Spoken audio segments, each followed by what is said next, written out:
welcome back to the channel. It's your favorite realtor, Dr. Yeti, and I am back with yet another video.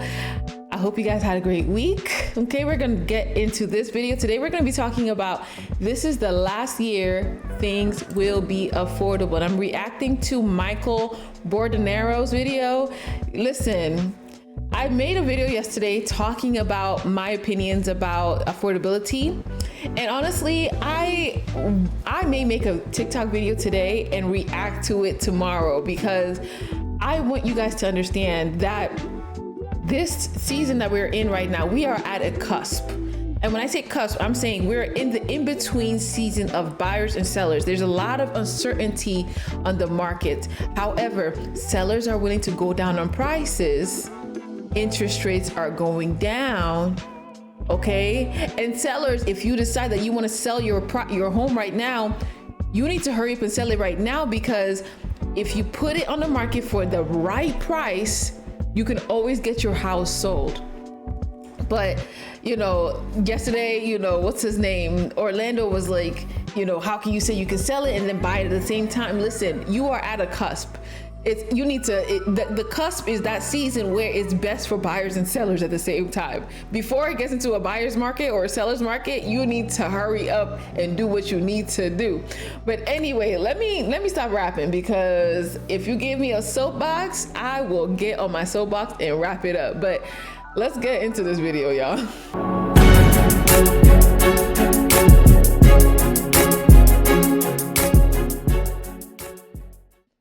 We all know inflation is one of the biggest issues that the American economy is facing right now. And I'm sorry to tell you that it is going to get worse. In fact, a lot of businesses, especially small businesses, are warning right now that prices on everything are going to go up next year. And over the past couple of years, since inflation has been a major issue, I've definitely noticed prices kind of jump after the first of the year for basically everything. And if there's something that you've been thinking about buying that might be on sale during Black Friday or whatever, it's probably a good idea to pick it up before the first of the year, because chances are after that it will be more expensive. Many small businesses rely heavily actually on holiday sales in order to stay profitable, and some make up to 40 to 60% of their annual revenue in the last 3 months of the year. So this is like the crucial time of year for so many different businesses, and they kind of are in a situation where they're going to either make or break their year. These businesses spend all year planning inventory, budgeting, and preparing their products for the holiday rush that might not come. Because right now, people are just spending less money on everything, and rightfully so, because they just don't have it. 70% of consumers are actively searching for discounts and deals this holiday season. Okay. So if you are a retailer or a small business of any kind, it is in your best interest to offer the best deal of the year this holiday shopping season if you want to have any chance at all at scoring some sales, because people are looking for value more than ever right now. And if you don't have it, they're going to look elsewhere. The financial strength. And remember what I said about selling your house? It's all about economics. It's all about demand and supply. Supply and demand. Do people have what do you have what people need? If the answer is yes, can they afford to buy it? If the answer is no, they're going to look somewhere else where it's going to be the same item but cheaper. Same thing with housing. You have a house. People want to buy a house. They want to buy a house around your price range. However, you have competition with other people who have the same similar houses for the same price point. What makes your house stand out differently from these other properties? If the answer is nothing, I would lower the price of the house and sell it, because people are looking for bargains. Even in a seller's market, people are looking for bargains. But in this situation, this is the most important season, because people are losing jobs, furloughs. Thank God the government is back up, right? The shutdown is no longer happening anymore. However, this is a season where people are really struggling. I mean, the fact that people didn't have money in November for their food stamps, they couldn't even afford to eat. Now we're talking about the holiday season where people are expecting gifts and you want to sell your home at a high price point. This is a season right now where homes are typically cheaper, right? This is a season right now when people aren't really looking for homes like that. Okay. They're looking to spend money on their family, and you want to sell your house for the highest point you can make.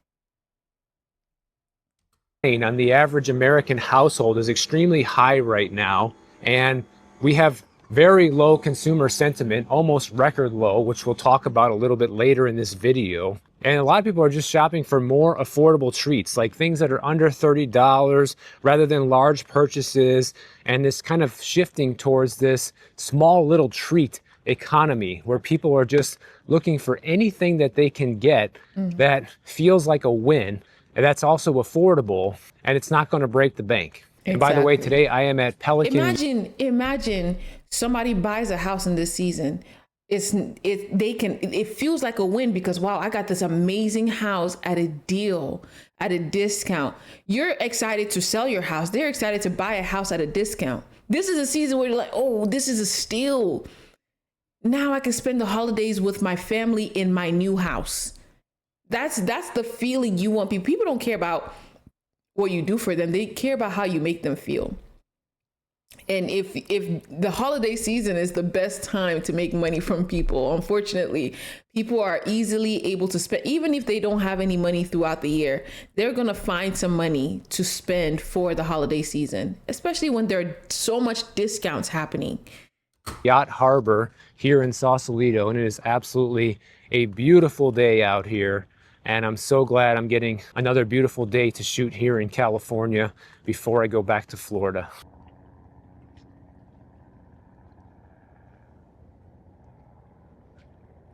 It is beautiful, I won't lie. Introducing the only prescription hair. However, living by close to the water, for me personally, I just find it's very risky. The thing is, businesses are getting walloped right now, not just by lower consumer spending and people tightening up their wallets, but also because of the tariffs. You know, businesses are being hit very hard by these tariffs, depending on how much of your business is run on imports.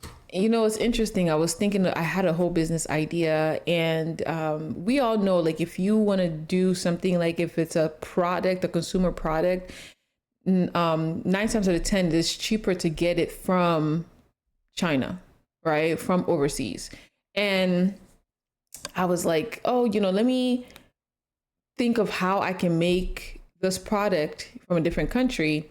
And then I thought about it. I said, one, I don't know. I just don't really support doing stuff like that anyway. And then also the tariffs, like even if I did decide to go with that, how am I sure that the tariff is not going to negatively impact my business? And so I started looking for American-based manufacturing companies. And I think a lot of people are going to start doing that now. It may be more expensive to do so.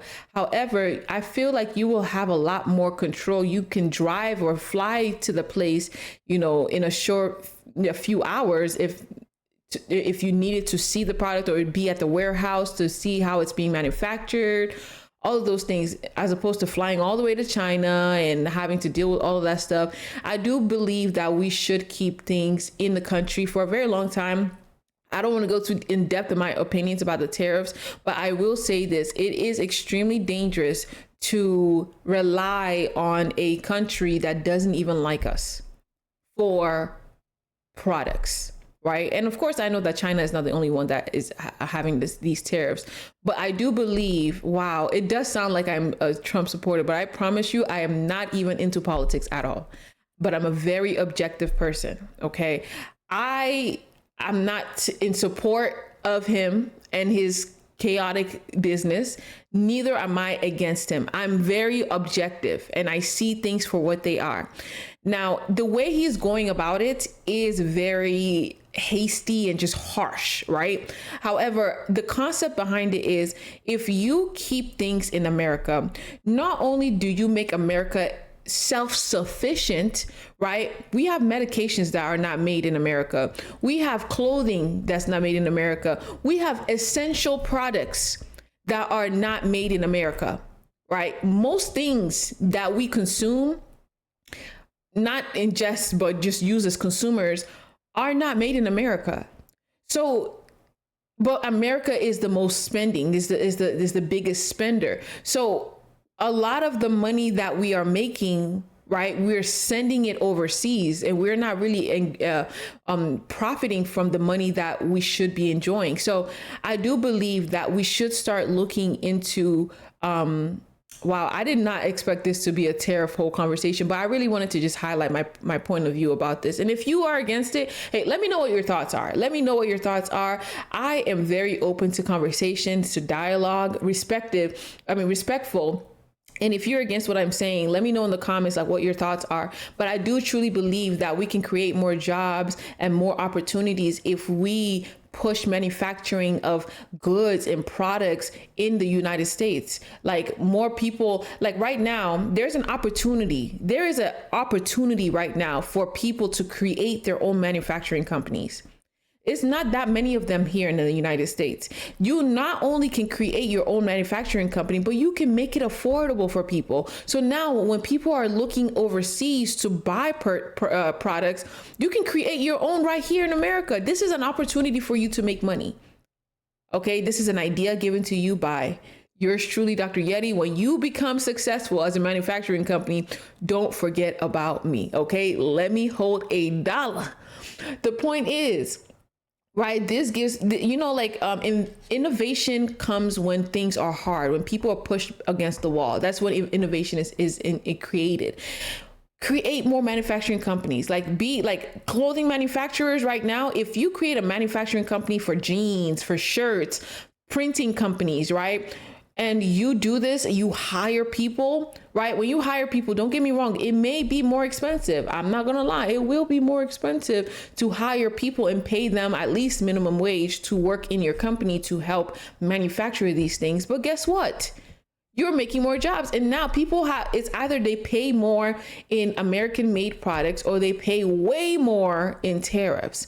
And so I do see it pushing people towards being more innovative. I do see it pushing people into creating more jobs and opportunities for people here in the United States to start pushing people to do things that are not going to be outsourced in other countries. So that's just my personal opinion about it. But dang, I didn't mean to be on my soapbox for a good 10 minutes talking about this. But And 46% of small businesses right now say that these tariff policies have negatively impacted them. And many of them are also absorbing these costs this year in order to avoid raising prices, but they're probably not going to be able to do that into 2026. So essentially, many businesses are absorbing as much of the tariffs as they can right now throughout the rest of this holiday shopping season in order to incentivize people to come in and spend.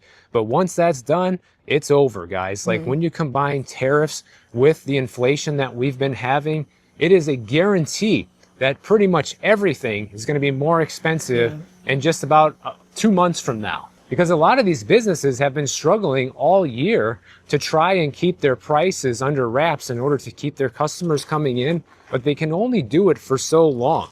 Business owners are running out of creative ideas in order to avoid raising prices on people. Some of the things that they've been doing since the tariffs were introduced is ordering inventory early, up to 18 months ahead of time in some cases.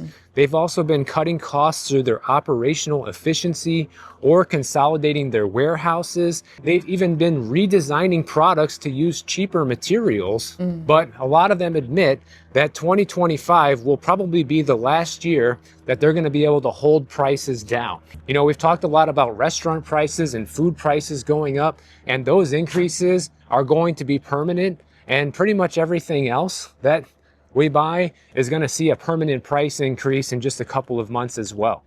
And you know what? Let me even touch on what I was talking about earlier as well. China is a country that doesn't really produce much of its own products. What they do is they go overseas and get those products, right? For example, fish or tomatoes, right? They go to countries like Italy or whatever country, get the tomatoes and make the tomato paste in China and then ship it out, and now it's made in China, right? Or canned fish, right? Canned sardines or whatever. In Africa, they have fishermen that, and mind you, these are impoverished countries. China right now, or in countries in Africa, they have made, and I don't even know. I'm not. I don't want this to be a political channel, honestly. Well, I have my opinions, and I guess I should share them.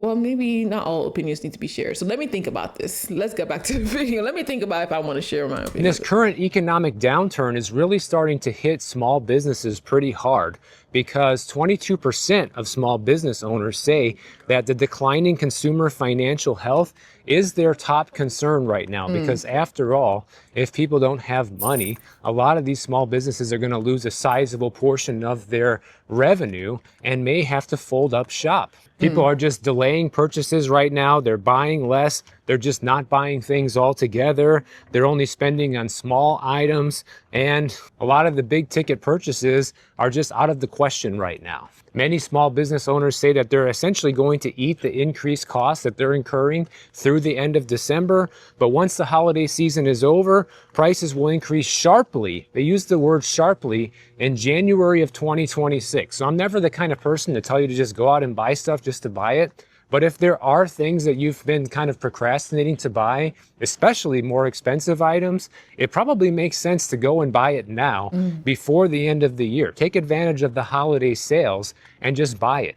Not if you can't afford it, not if you're going to have to go into massive debt in order to do it, but if it was something you were going to buy anyways, go for it. They've been predicting that this holiday season is going to be a good one when it comes to shopping. They're predicting another record holiday shopping season, but who knows, guys? Like, with the way things are right now, it could kind of go either way. People might hear messages like this and go out and spend more, and that could create that record season, or other people just say, you know what, I don't care what's going on. I think more people will spend because they're like, well, if this is going to be the last time I'm going to be spending, I might as well just go all out and just buy. I mean, let's think about it. Like, the way the economy is looking right now, people are, I mean, when I checked SPY, I checked the S&P 500, and the S&P 500 has been making lows. And honestly, I do think it's going to keep going down. Now, I don't think it's going to be a significant drop, but it may be a significant drop.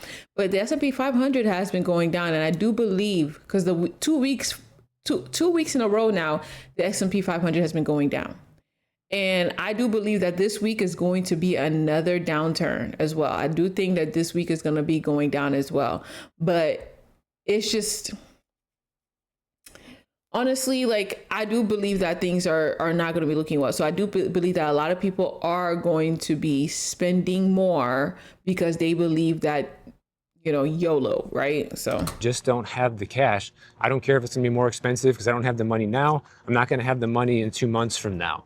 And the reason that we know this is because Americans' household debt just hit brand new record levels on pretty much all fronts. And I was expecting this to happen. I've been kind of watching these reports pretty closely over the past 2 years. I have been talking about every single time consumer debt levels, especially credit card debt, hits new record highs, because it's important to pay attention to. It shows us what people are experiencing right now and what's happening in the real economy. But Americans' household debt, which includes mortgages, car loans, credit cards, and student loans, are all now at new record highs. I mean, how is that a good thing? I mean, it's a good thing in terms of, it's been at a record high every time. So it seems like it keeps making all-time highs, right? Debt, student loans, all these things. GDP and expanding the economy. That's probably why those numbers still look pretty healthy, right? But it's really bad news for people who are actually taking this debt on, because it means that their ship is sinking. Unlike these boats that are sitting here floating just fine, a lot of people's boats have a hole or two in it and are on their way down to the bottom of the ocean. Total household debt reached 18.59 trillion from July through September of this year, which is up by 197 billion from the previous quarter. And overall debt hold levels. on, $197 billion. We're on $18 trillion of debt, consumer debt. That is are up by 4.4 trillion just since the end of 2019, right before the pandemic. So think about that. People's personal debt levels have gone up almost $4.5 trillion in the past 6 years. That is wild. Student loan debt just hit a new record high at 1.65 trillion. And at the same time, a lot more borrowers are missing their payments, and nearly 10% of all student debt was reported at least 90 days delinquent or more. And chances are, if it's that late, those people probably are not going to be able to catch up and pay. Otherwise, they probably would have already, unless it's a strategic default and they're still hoping for some sort of student loan forgiveness. But regardless of what they're doing, this is a guarantee that their credit score is going to get hammered by missing these payments, because that's how it works now. There's actually real world consequences to not paying your bills, unlike what we saw during the pandemic. If you don't pay, it's going to go against you now. And you know, they're always looking for excuses and reasons why all this bad economic data really isn't this bad. Here's a funny one. This will get you laughing here. They say student loan delinquencies are at a record high, but auto loan and credit card delinquencies are not as high as they were in the middle of 2024. So, well, that's great. You know, things have improved and people are paying their bills at a slightly higher rate than they were a year ago, at least when it comes to those things. So nothing to worry about here. But the credit card balances, man, they just keep going up. And we know people are using that to survive right now, paying for things that they really can't afford, even just, you know, buying regular everyday survival essentials like groceries and household items, because Americans' outstanding credit card balances increased by another $24 billion. Like, think about it. Like, people that couldn't pay for their food because of the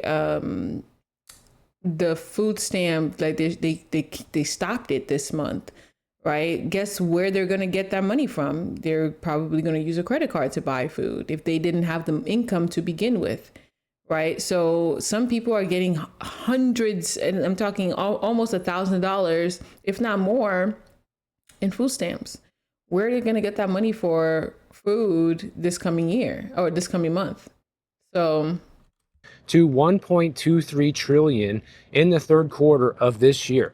That's a new record high, and it's up over 6% compared to just 1 year ago. I mean, when you look at it just through that frame of mind right there, that the credit card debt, just one form of debt, forget about the mortgage debt, the auto loan debt, and even the student loan debt, forget about all of that, and just focus on the credit card debt and see that just that one is up 6% year over year. How many people got a 6% year over year raise in the last year? My guess is probably very few. And the ones who didn't are the ones who are responsible for this increase in the debt.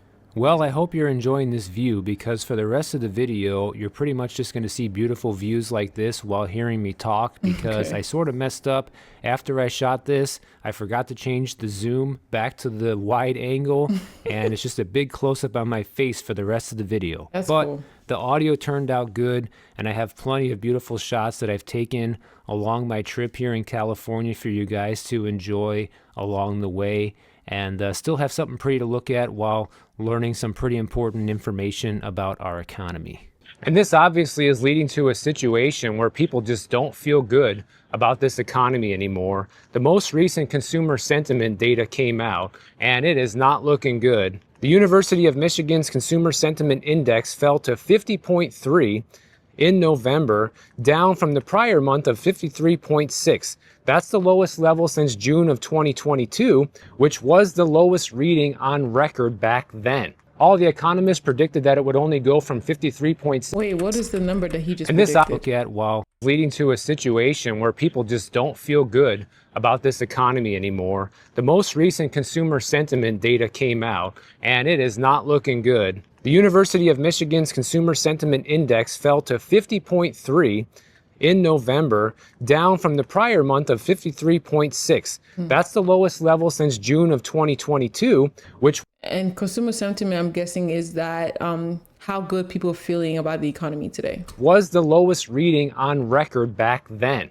All the economists predicted that it would only go from 53.6 down to 53. Instead, it went down 3 extra points. This is one of the largest declines in sentiment that we've seen in a while, with one exception, is people who actually have a very large portion of stock holdings. Because after all, since stock portfolios are still sitting near record highs right now, that's a pretty good position to be in if you have that. But not everybody's that lucky. I mean, it's at record highs, but it's starting to go down. Let me pull up SPY real quick. I'm gonna pull up SPY, and I'm gonna show you. If I show you guys the S&P 500.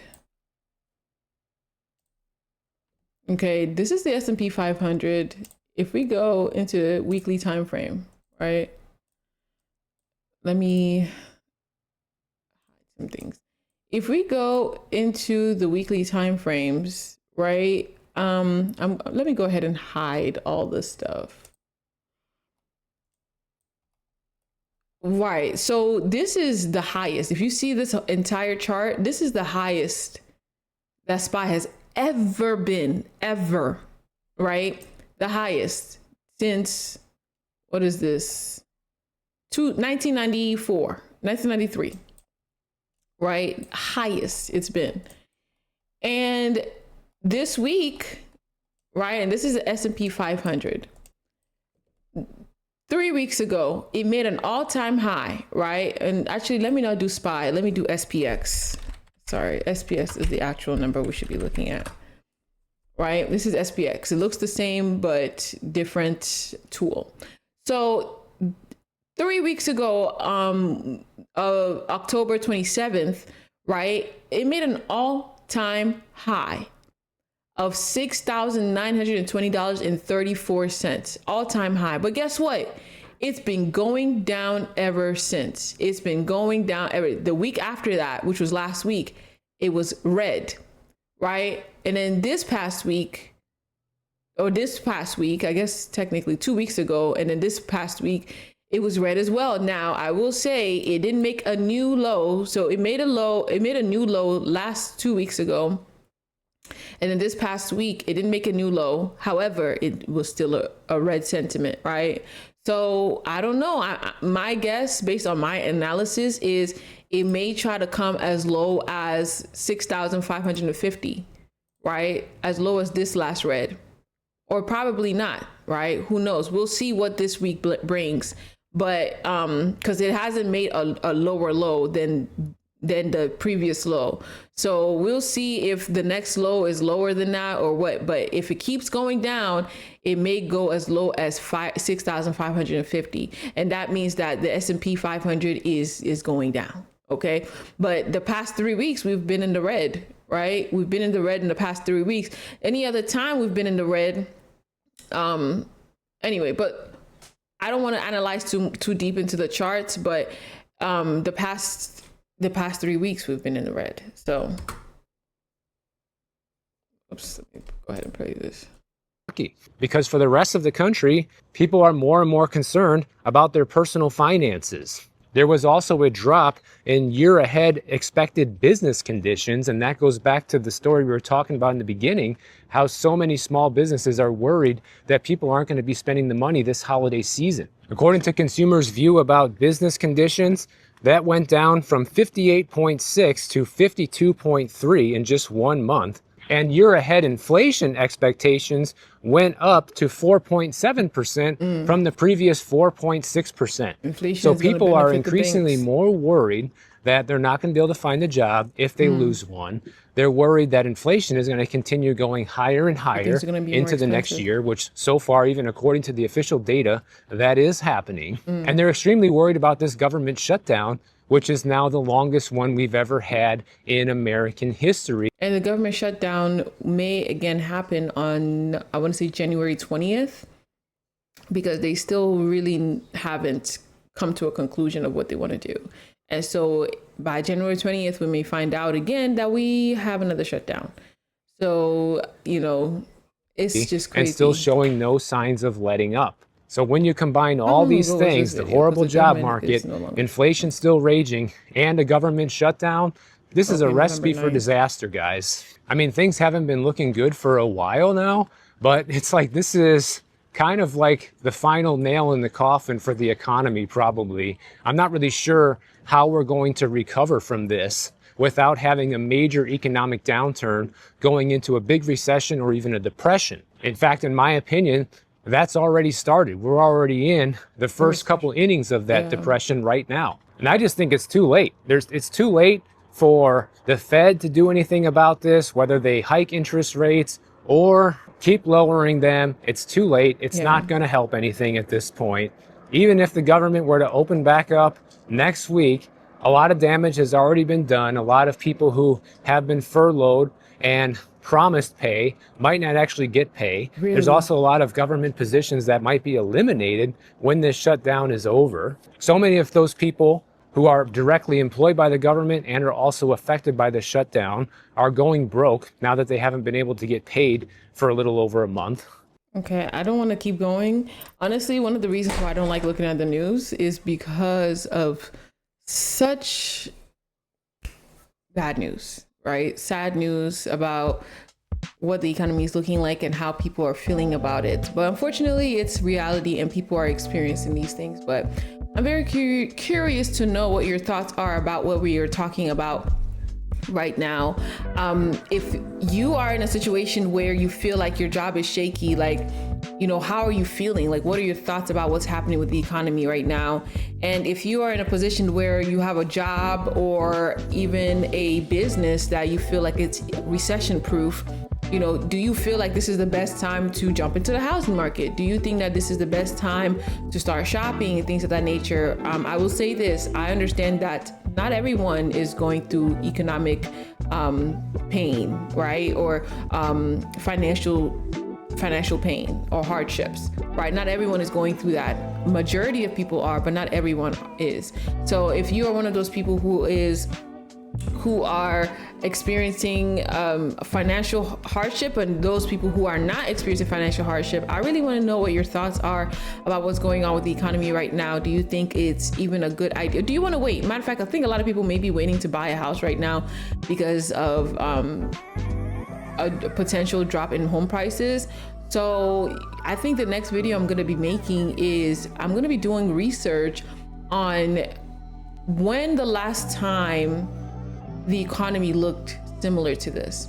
Because if we are able to align what the last economic downturn looked like, we can be able to predict how the housing market will look like, how job statuses will look like, how, you know, any other economic output would look like based on a current potential depression. But he is right. I've been saying this for years. I do think that we're going to be at a stagflation, and that is a combination of inflation and a recession, right? Because inflation is going to keep going up, right? And think about it, when they were printing all of those stimulus checks, do you not think that, at least for me, I truly believe that somebody was going to have to pay for it? And unfortunately, 9 times out of 10, it becomes the consumers. The consumers have to pay for the bad decisions of the government, right? And so free money isn't always a good thing.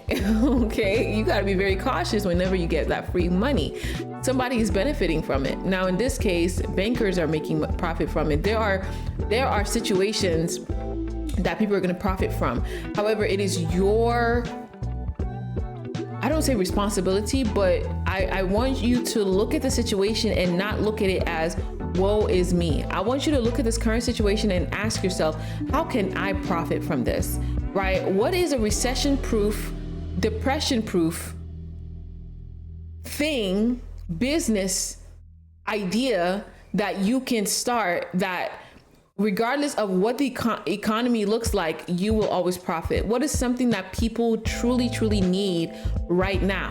What is something that people will need 10, 20 years from now? A sustainable thing that will sustain you and your business for a very long period of time. This is the best time for innovation. Innovation is built when there's a lot of pressure. So as painful as it is, as painful as it will feel for a lot of people, there are going to be a lot of innovative ideas that are going to be coming forth from this. I mean, think about, for example, one story that really resonates with me is a guy that, during the eclipse in, I want to say 2016, he saw an opportunity and decided to start selling the eclipse glasses on Amazon and made millions of dollars because he did market research and knew that people were going to order those glasses for just that one moment, right? Even if they threw it away afterwards or whatever the case, he knew that people were going to want to see the eclipse and they were going to buy his glasses. So he went on a whim and put out thousands of glasses on Amazon, and it sold pretty well. He made a lot of profit from it. Think about it like that. In a situation like this, with the economy looking the way it is, people are going to need something. What is something that people are going to need that you can provide? What service can you provide to people that they can benefit from, right? So, I mean, I do pray that this doesn't lead to anyone actually being depressed. Like, forget the economic depression. I'm talking about mental depression, right? I pray that you look at how you can turn lemons into lemonade in this situation and find a way to not just help yourself, but help society. What can you do to help society? There are businesses that are going to be losing a lot of money. What can you do to help those businesses to make sure that they don't lose out on money?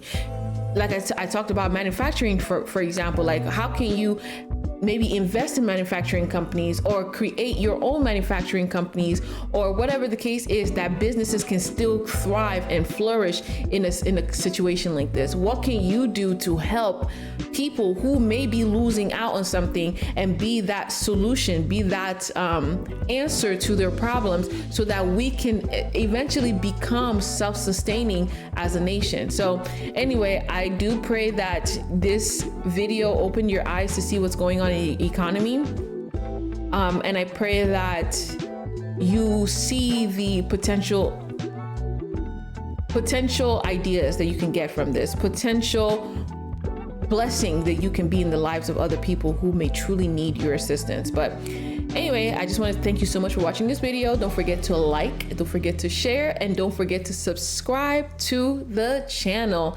Okay, y'all, I will see you on the next one. I love you. And remember, God loves you even more. Bye.